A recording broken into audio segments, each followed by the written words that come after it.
नमस्कार।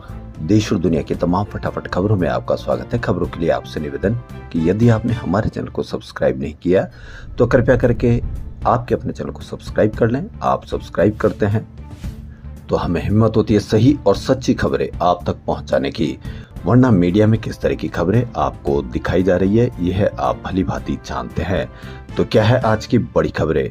लोकसभा में नेता प्रतिपक्ष और कांग्रेस सांसद राहुल गांधी आज नोएडा ग्रेटर नोएडा एक्सप्रेसवे होते हुए इकोटेक 3 स्थित एक इलेक्ट्रॉनिक कंपनी पहुंचे। यहां उन्होंने कंपनी का कामकाज देखा, वहीं कर्मचारियों से भी उनके बारे में जाना। इस दौरान गाजियाबाद से पूर्व लोकसभा प्रत्याशी एवं कांग्रेस नेता डॉली शर्मा भी मौजूद रही। राहुल गांधी का काफिला दोपहर करीब 12:30 बजे कंपनी पहुंचा। यहां उन्होंने लगभग 2.5 घंटे का समय बिताया। इस दौरान उन्होंने कंपनी में बन रहे टीवी और अन्य इलेक्ट्रॉनिक उपकरणों की उत्पादन प्रक्रिया को बारीकी से समझा और कर्मचारियों से संवाद भी किया। राहुल गांधी के इस दौरे को पूरी तरह से गोपनीय रखा गया है। कांग्रेस कार्यकर्ताओं समेत स्थानीय नेताओं की भी इसकी जानकारी नहीं दी गई थी। वहीं मीडिया से भी दूरी बनाई रखी गई। राहुल गांधी एक्सप्रेसवे के रास्ते परी चौक, अल्फा चौक, एलजी चौक होते हुए फैक्ट्री पहुंचे। मीडिया से वैसे भी बनाए रखने के लिए दूरी अच्छी है, क्योंकि मीडिया में दिखाया जाता कहीं न कहीं उनकी कोई न कोई ड्रॉबैक या कोई न कोई कमी जो मीडिया पर चर्चा की जाती है।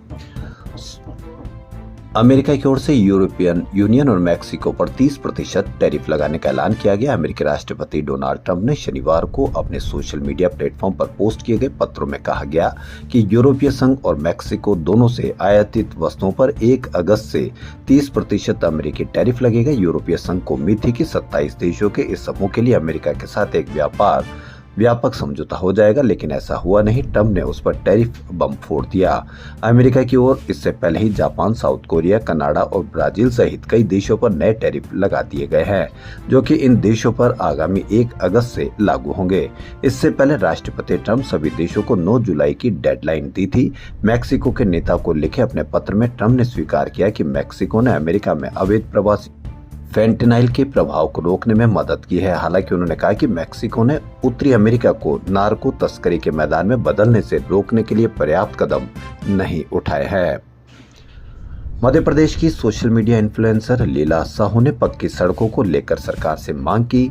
लीला साहू प्रेग्नेंट है और ऐसे में कच्ची सड़कों के चलते अस्पताल तक जाना उनके लिए मुश्किल हो रहा है। इसी के बाद अब महिला की मांग पर सांसद के रिएक्शन सामने आए हैं।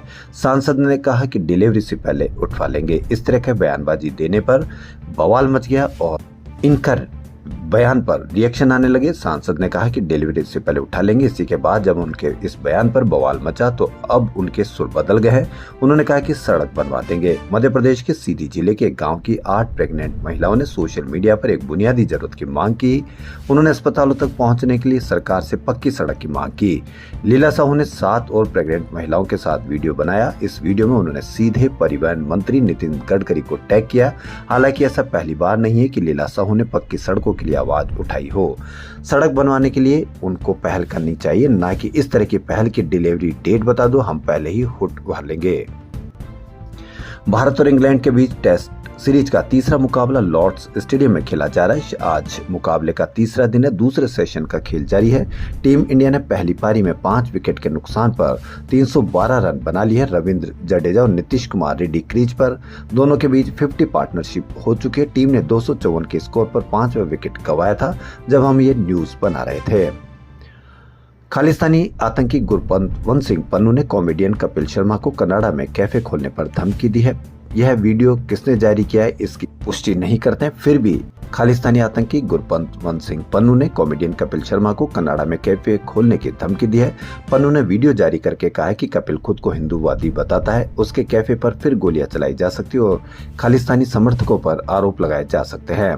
पन्नू ने कहा कि भारत के लोग कनाडा के सर्रे शहर में निवेश कर रहे हैं। क्या कपिल का कैफे सिर्फ एक कॉमेडी कैफे है या हिंदुत्व का वैश्विक विस्तार करने की एक रणनीति का हिस्सा है? ये लोग कनाडा में बिजनेस कर रहे हैं, भारत में क्यों नहीं? जब वो कनाडा के कानून को नहीं मानते तो यहाँ क्यों आ रहे हैं? ये कोई खेल का मैदान नहीं है। अपना पैसा लेकर वापस हिंदुस्तान जाओ, यहाँ हिंदुत्व विचारधारा नहीं चलेगी। हालांकि इस वीडियो की पुष्टि अपना चैनल नहीं करता है, इसलिए इसको आप इस तरह से देखें।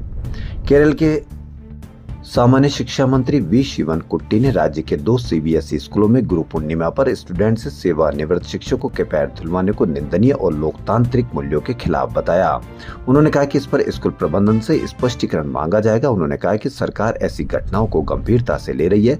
शिक्षा का उद्देश्य बच्चों को जागरूक और प्रगतिशील बनाना। इस तरह की गतिविधियां हमारी शिक्षा प्रणाली के मूल उद्देश्यों को कमजोर करती है।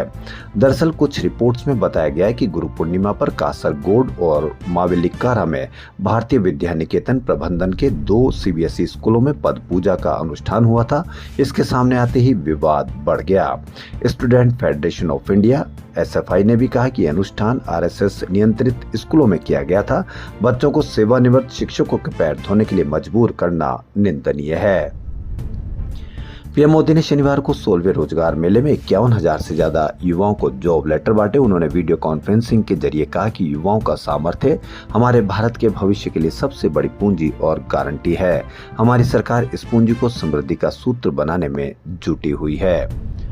देश और दुनिया की तमाम फटाफट खबरों में फिलहाल इतना ही। यदि आपको हमारा चैनल पसंद आए तो लाइक, सब्सक्राइब और शेयर अवश्य करें। धन्यवाद।